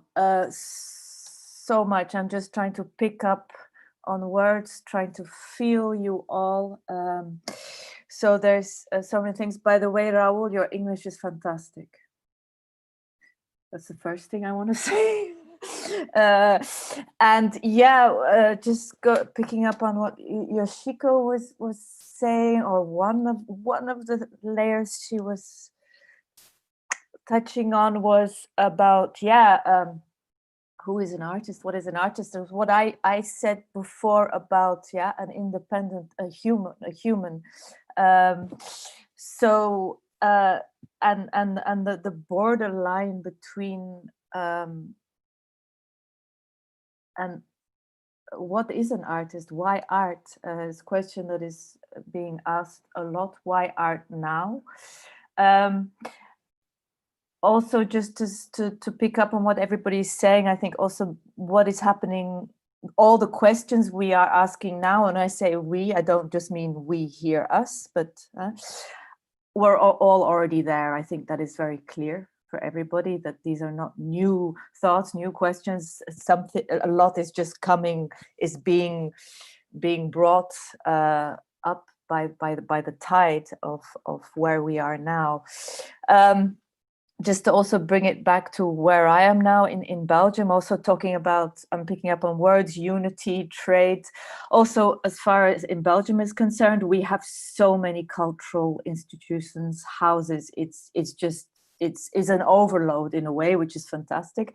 I think maybe it's quite similar in Germany. I don't know for sure, but there are so many theaters, so many cultural houses, spaces, and linking that to what you were talking about in relation to Turkey, about how often a lot of about also certain institutions as trade, as here, it also brought out how a lot of these cultural houses and theaters are seen as a business, because it is also a business, but that has kind of in this time, in a way, has overtaken what is really art and what is the artist's role within such institutions. So in a way, the whole idea of unity kind of got drowned, because everything also just closed. And there was a lot of these questions about, okay, theaters are closed, cultural centers are closed, but the space is there, the people are there. how can we not allow access to these amazing spaces for, and not only for artists, for whoever, for homeless people, for what happens to these homeless people when you have to say, stay at home? Yeah. So there was a lot of questions here about that. What is a space? And who is an artist? And I feel personally that there was, very few spaces opened up their doors. They just closed down. So there was, I also asked that question in relation to how art how art institutions are seen by the government as a business, who also,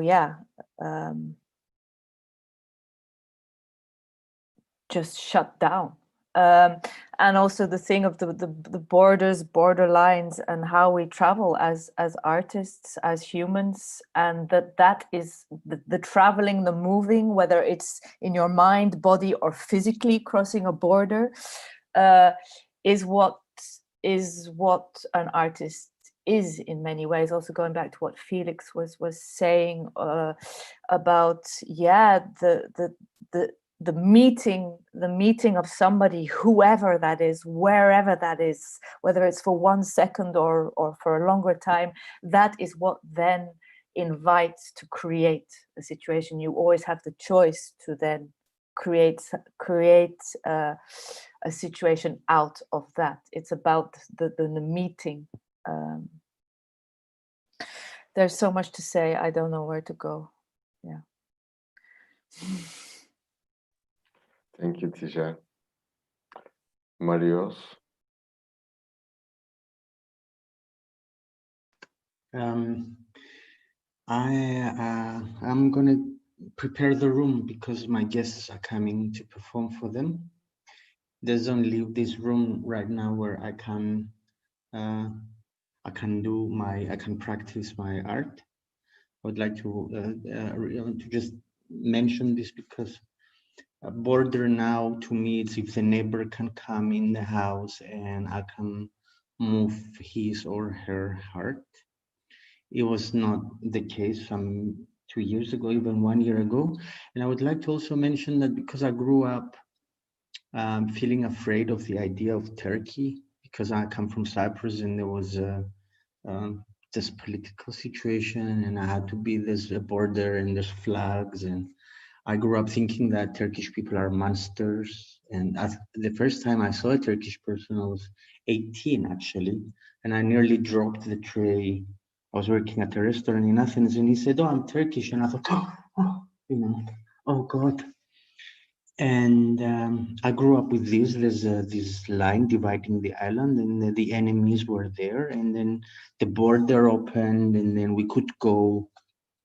And then I started feeling comfortable with the idea of Turkish people, with the enemy, with the people that got half of the island. It's also, even Izmir, I grew up knowing about the Greeks in Izmir, and then they left, and then da-da-da-da-da. So my education was to be afraid of Shafak, and then I loved him when I invited him to come to Cyprus. So it was again realizing that art can do that. And I forgot where he comes from. He forgot where I'm from. Actually, he was very comfortable with being in Cyprus. He wasn't so brainwashed as I was, or heard so much about this. And I keep on thinking that this is all we do all our lives, to like break these borders, whatever it is. I must tell you that yesterday I went to a protest about the measures in Cyprus, where we're not allowed to leave from one town to the other, and there's actually army, and there's not so much excuses about we don't really know what's happening. We kind of stopped understanding anymore what this is, this pandemic, and why are these measures, and why do we have to wear masks in the street, but if we sit on a chair, we take them off. And I went to this demonstration where it was basically about this. And I made the big mistake, instead of just putting this feeling in my art, I wrote on Facebook, what a stupid medium, that it was okay last night. I wrote it was okay.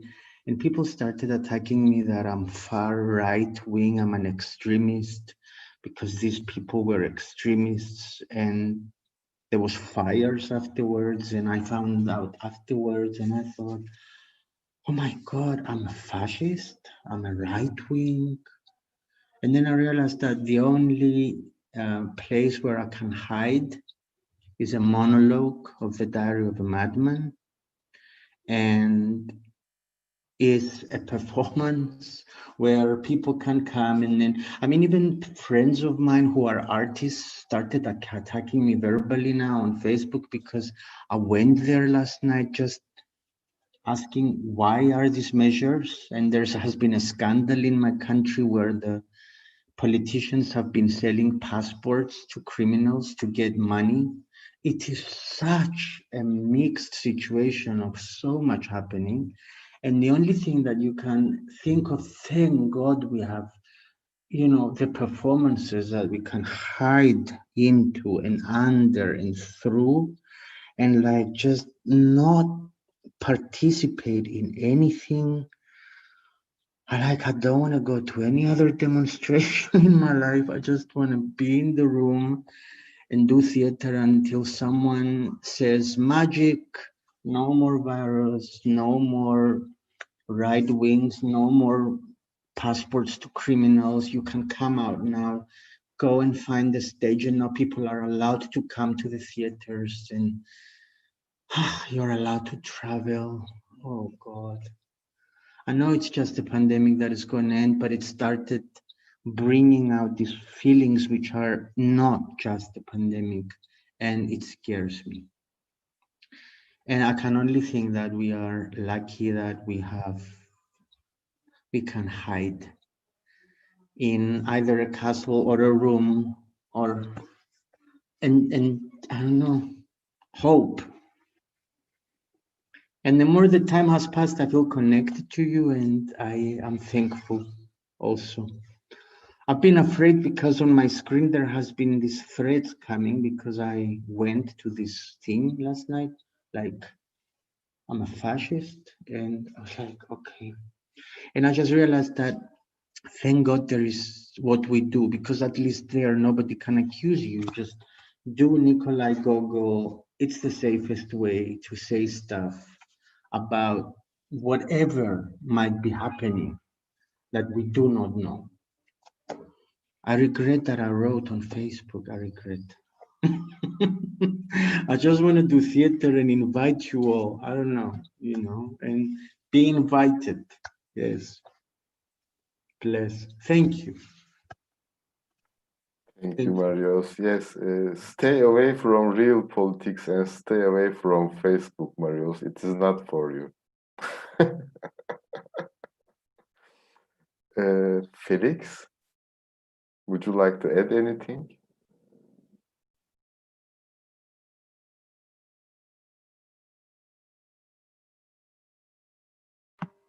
Can you hear me? Okay, good. So yeah, I'm very glad to be part of this Vagabond meeting here, transcontinental, and also for me it's quite symbolic that I have somehow the feeling that basically it's all like we're all like connected through a personal connection that each of us had or has with Shafak, and I think that's very beautiful. Thank you for that, and thank you for sharing your personal situations in your different contexts. For me, it's a very inspiring talk, and especially now. I also want to differentiate there a little bit, especially now in the situation of the pandemic, COVID-19 situation, that all is affecting us, and somehow it's working a bit like a catalyzer, because it, for me, it feels like this situation of global restriction, it makes us question a lot our situations and our realities, and also it helps us also to refocus on what is essential for us in our beings, in our existences. So and of course now everything is like, it's that's what I mean with catalyzer. Everything is like even more difficult now, but hopefully we will come to a point where the pandemic, this health situation and the global health situation becomes better. But then still we get actually to the point where all this can grow again. And I'm looking forward to that. And at the same time, I'm appreciating a lot the fact that besides it is difficult for all of us at the moment, we can actually still connect and still grow in this situation. So thank you, everybody. And hopefully let's stay in touch. Thanks, Felix, and good luck with this healing process in your knee. I think it's very important.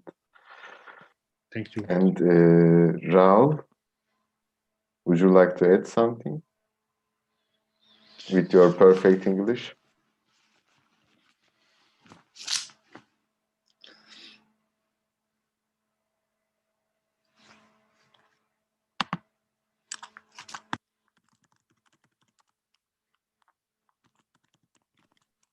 Raul, do you hear me?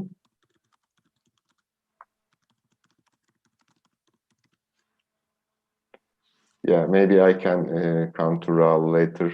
Gizem? Yes, I can hear you. Oh, Raul? Yes, okay. Yes, hello, Got it. Shafak. Would you like to add something? Well, maybe could be very interesting to take this beautiful invitation of Eva, and maybe to repeat this this chatting but alive and doing like like a new beautiful welcoming of the artistic ordinary life and in Poland or not.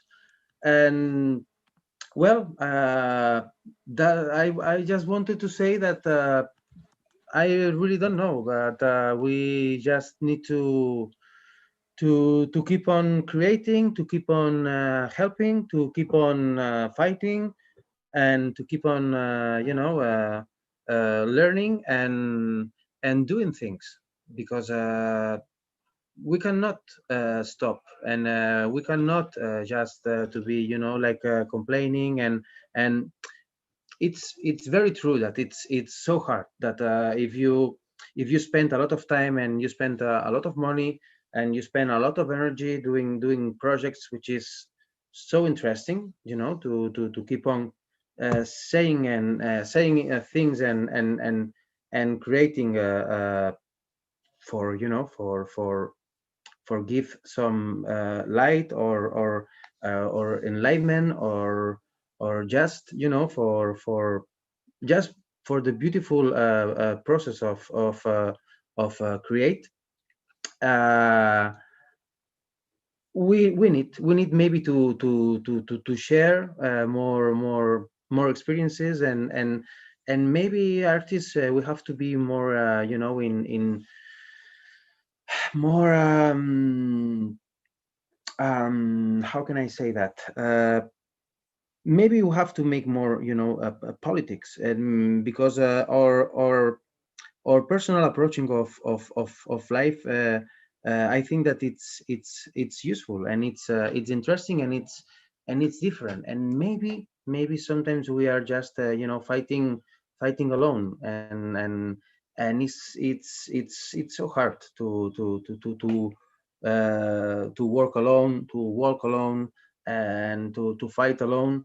And maybe you have to be more in the government. Maybe you have to try to find like nets, like for example this this online experience. It's very interesting. Now I can speak, you know, very, very well, because it's 2 years without speaking English, and my English now it's not the best. But the idea is that we are like the heart of the earth, and sometimes the mind of the earth, and sometimes the air of the earth. And these elements are very, very are very, very important to keep on you know, we have to keep on fighting, my beautiful brothers and sisters, and this is the only way, you know. Even in any country and in any place, we have this strength, and people need us, and we need people, and this is the message, and we have to keep on creating, and we have to keep on writing and performing, and anywhere at any time. Yoshiko, hello. Thank you, Raul. Yes. Yeah. Yes, thank you. Yes, sure, we will keep on rocking. Yes. Yes, and enjoy your meal, Marios. And thank you very much. And sorry, because I have some technical problems with my new computer. And it will be a pleasure to meet you again anywhere. And thank you very much. Gizem, would you like to add anything? Yeah, I would like to add that for me to in contribution to what Raul says, like the resistance is the insistence. For me as well, like I hope we can insist on what we are doing, thinking, feeling. And for me, like it was really interesting to see which vocabularies we are using. No, perdona, es que joder, justamente.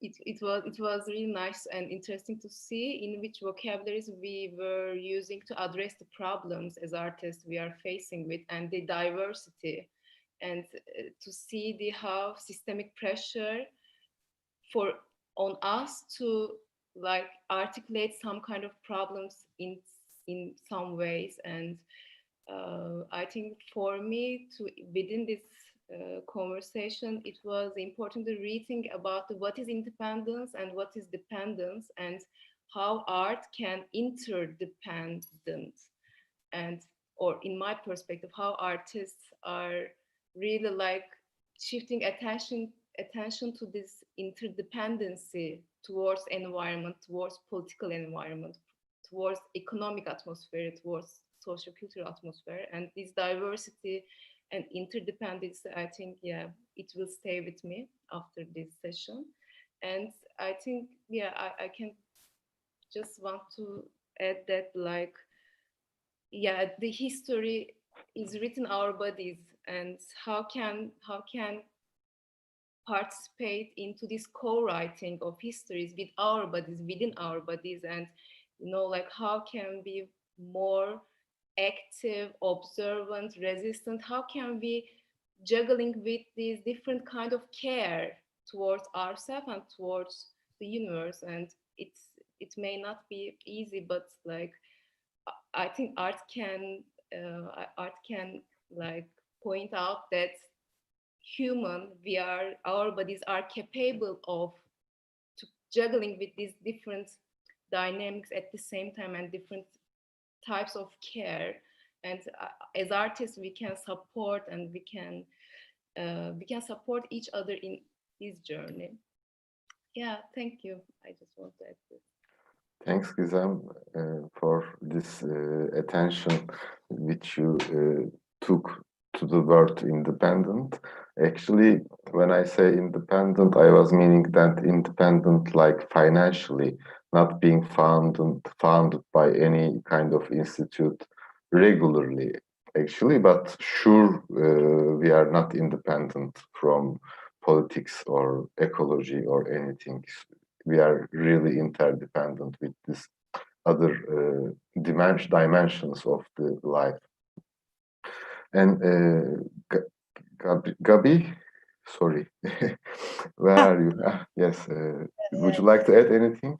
Well, not so much. Just also thank you, and I have a lot of words noted down, which came, like the borders, the big borders and the small borders inside, and the entering the unknown, and the courage which is needed, and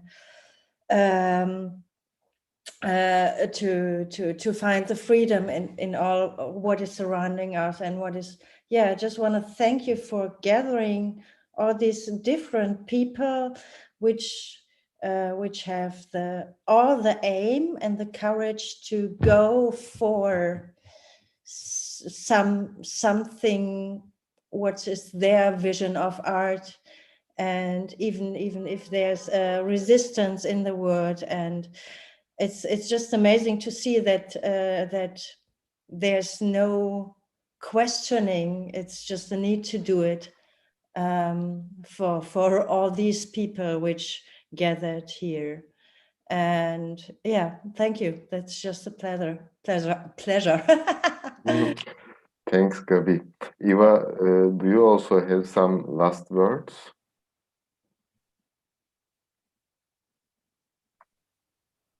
I am trying to unmute you. Yes. I'm just very grateful that we have this opportunity to meet and to share our, our concerns, our sources of energy, and our creativity. And we are here to support each other. And it's good to know that we do something important to other people also. And I'm very happy that I could meet you. I'm very curious, actually, what each of you do. And Gabriela, when you were talking about what you do with your students, I also go through teaching students the movement online. That's, yeah, so many challenges, but I believe that it supports us so much, and I feel like I want to hug you all, and I hope it is going to happen soon. Whenever we meet, I warmly invite you again here, and wish you stay good.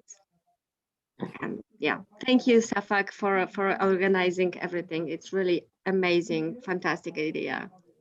Thank you. Thanks everybody for being here with us, being together.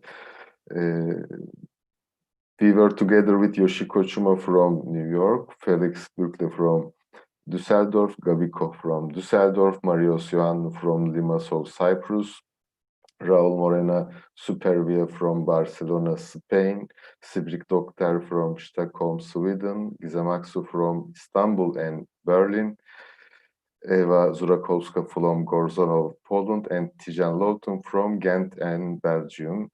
So you can see today in the evening at 7 o'clock in Turkish time the video work. It was actually, this was our last session, this 23rd talk within the frame of Communitas. So today we are finishing, and this is such a nice finalization and very interesting and intercontinental.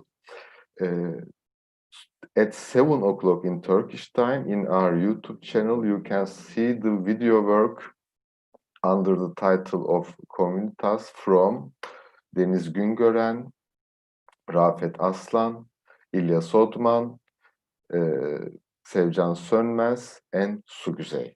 So 5 artists gathered together and made a video work for us to see, and this is the only so-called artistic work in this project after very serious and deep and emotional talking sessions. We are finishing with this nice video work, and in the end of this month you can see our ebook. All of these sessions will be in Turkish and in English, edited via an ebook. So this is also some textual material if you need to reach. Thank you everybody. hope to see you physically and breathe together soon.